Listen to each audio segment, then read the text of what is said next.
Brilliance Audio presents the unabridged recording of Abby Carnelia's one and only Magical Power by David Pogue. Performed by me, David Pogue. For Kelly, Tia, and Jeffrey, who make me believe in magic every single day. Chapter 1, Egg. You've probably seen the ads for Abby Carnelia's Find Your Magic Centers on TV. Or maybe you've seen a Find Your Magic Center at the shopping mall, tucked in between the Gap and the drugstore. But Abby Carnelia herself didn't discover her own magical power until she was 11 years old. This is how it happened. One Saturday in April, Abby and her little brother Ryan were in the kitchen helping their mom make a chef's salad for lunch. Mrs. Carnelia's version of the chef's salad was basically a big tossed salad with sliced up ham, turkey, bacon, eggs, and sometimes leftovers from the fridge that really had no business being in a salad. Ryan was setting the table. Abby was slicing up the hard-boiled eggs. Mrs. Carnelia walked by with a piece of meatloaf that was about to become salad topping. "Did you lose an earring, honey?" she asked. "Or are you just going for a lopsided look?" Abby looked up from the eggs. "What?" "You're missing an earring." Abby's hands automatically went up to her earlobes. Sure enough, she could feel the left aquamarine earring still in place, but on the right side, there was nothing but a naked, rubbery, pierced earlobe.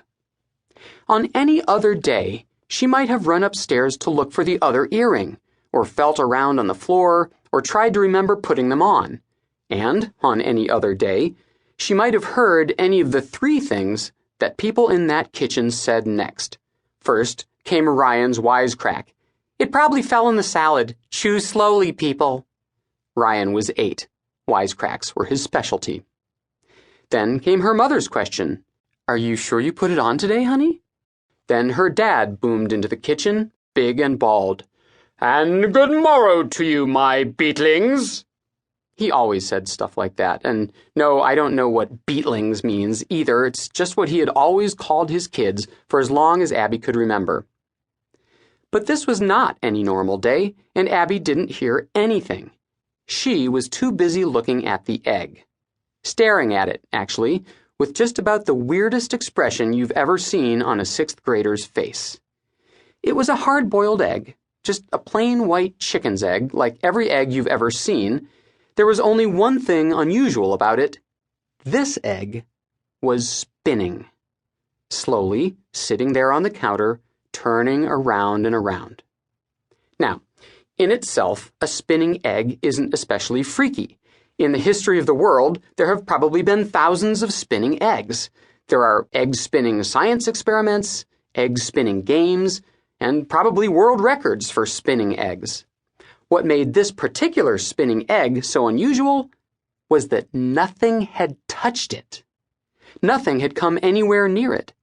There are very few world records for eggs that start spinning all by themselves for no reason. Abby, frowning hard at that egg, reached out to stop it with her hand. There. Now it was sitting still, just like an egg is supposed to. But then a little voice in her head seemed to say, "Try it again." So, for the second time, Abby Carnelia reached up and tugged at her earlobes, just like she had the first time she checked for the missing earring. And there it was.